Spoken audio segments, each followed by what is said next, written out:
చేసిన ఇన్వెస్టిగేషన్ మీద నాకు నమ్మకం లేదు. మీరు మొదటి నుంచి కూడా ఈ ఇన్వెస్టిగేషన్ని ఏదో రకంగా యాక్సిడెంట్ కింద చూపించాలనే తాపత్రయపడ్డారు తప్పితే ఇంకో కోణంలో ఇన్వెస్టిగేషన్ మీరు చేయలేదు. అసలు హత్యా కోణం అన్న దృష్టే మీకు రాలేదు. కారణం అంటే మీకున్న పైన నుంచి మీకున్న ఒత్తిడి. 100% చెప్తున్నాను, ఇది highly conspiracy murder. Central government home department ఆధ్వర్యంలో జరిగిన మర్డర్ ఇది, మామూలు కాదు. వక్ఫ్ బోర్డ్ అయిపోయింది.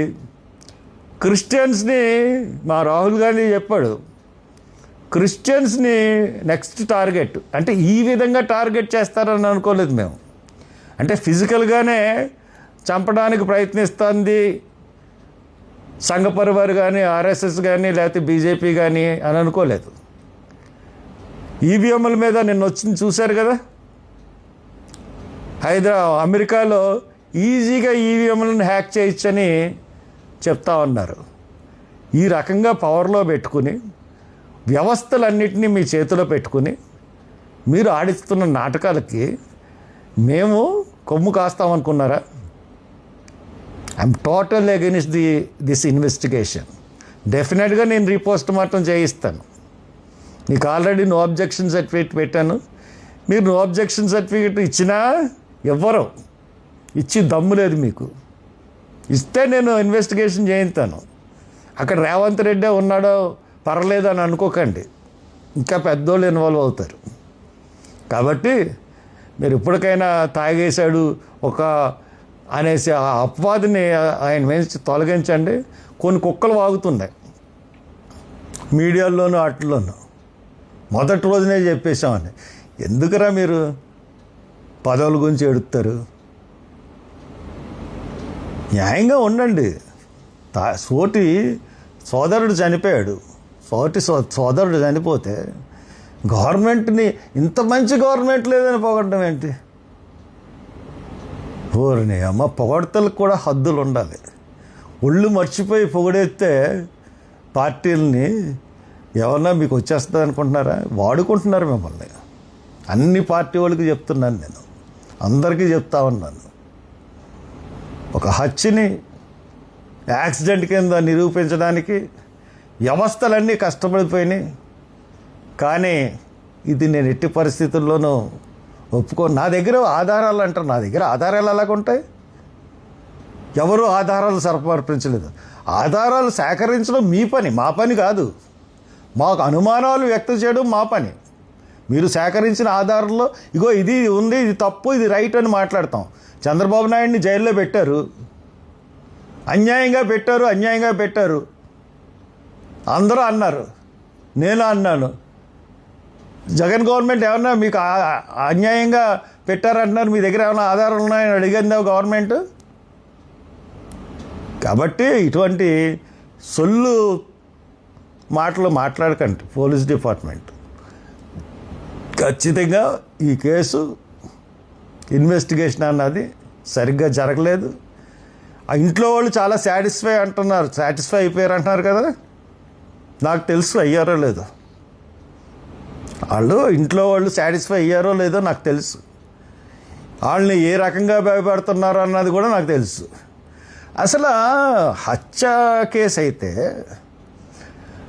హత్య కాదు యాక్సిడెంట్ కేసు అయితే అసలు పోలీసులు ఆయన అకౌంట్స్ని సీజ్ చేయాల్సిన అవసరం ఏంటి? ఆయన ల్యాప్టాప్ని, ఐపాడ్ని ఇంట్లో తీసుకెళ్లాల్సిన అవసరం ఏంటి? వాళ్ళకి రక్షణ కల్పించారా? ఏమీ లేకుండా ఇష్టానుసారంగా ఇన్వెస్టిగేషన్ చేసేసి మళ్ళీ దీని మీద ఎవరన్నా మాట్లాడితే మేమన్నా రెచ్చగొడుతున్నావా? నా మాటల వల్ల రెచ్చిపోతుంది ఎవరు? నేను ఎవరిని ఆరోపిస్తున్నాను? నేను ఆరోపించింది పోలీస్ డిపార్ట్మెంట్ని, గవర్నమెంట్ని. ఇతర మతస్థులను కానీ, ఇతర కులాలను కానీ ఎవరిని నేనే రెచ్చగొట్టి మాటలు లేవు నా దాంట్లో. మీరు చేస్తున్నది తప్పు, మీ ఇన్వెస్టిగేషన్ తప్పు. కరెక్ట్ ఇన్వెస్టిగేషన్ చేయండి. అది హత్య, హత్యగా ఎవరు చేశారన్నది కనిపెట్టాల్సింది పోయి యాక్సిడెంట్ అని నిరూపించడానికి మొదటి నుంచి ప్రయత్నం. నన్ను బతికినాడారు.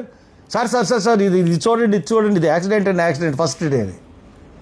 ఇది కాదు అని చెప్పి బయటకు వచ్చి చెప్పాను. ఇది హత్యని యాక్సిడెంట్ అని చెప్పమంటున్నారు, కాదు అని చెప్పాను. కాబట్టి నన్ను బ్రైబ్ చేయలేరు, నేను నమ్మింది నన్ను కాదని చెప్పించలేరు. నేను నమ్మింది ఖచ్చితంగా చెప్తాను. కాబట్టి ఎవరైతే ప్రవీణ్ పగడాల విషయంలో పోలీసులు దర్యాప్తు సమంజసంగా లేదనుకుంటున్నారో అందరూ కూడా నోరు లేపండి. ఎవ్వరికీ సాటిస్ఫాక్షన్ లేదన్న విషయం నాకు తెలుసు. వాళ్ళు చేస్తున్నది బోటపుకు ఇన్వెస్టిగేషను. ఇంతకుముందు రిలీజ్ చేసి అదే వీడియోలు, ఒకసారి ఆ వీడియోలన్నీ బోటకమని ఐజీ చెప్పి మళ్ళీ అయ్యే వీడియోలు తీసుకొచ్చి press meet. This is nonsense press meet, nonsense investigation. But investigation ఏ రకంగా మళ్ళీ ముందుకు తీసుకెళ్తా అన్నది చూద్దిరి కానీ. Thank you.